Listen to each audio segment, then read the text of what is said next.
Hi!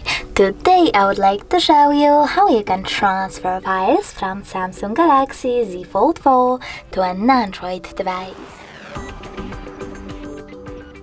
First of all, you need to access Play Store on both devices and type in Send Anywhere. Now install this app from this developer and open it.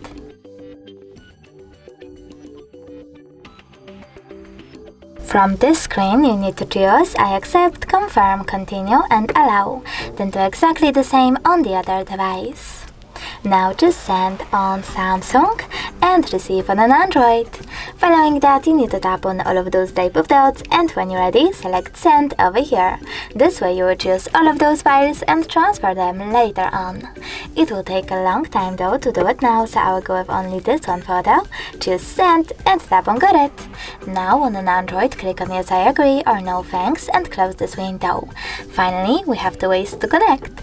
We can scan this QR code using this scanning icon, choosing while using the app or only this time and pointing our camera at the code. But we can also input this key over here instead and tap on Receive button. Either way, after a couple of seconds, as you can see, my photo was successfully sent. Thanks so much for watching. If you enjoyed this video, don't forget to leave a like, comment and definitely subscribe. Bye!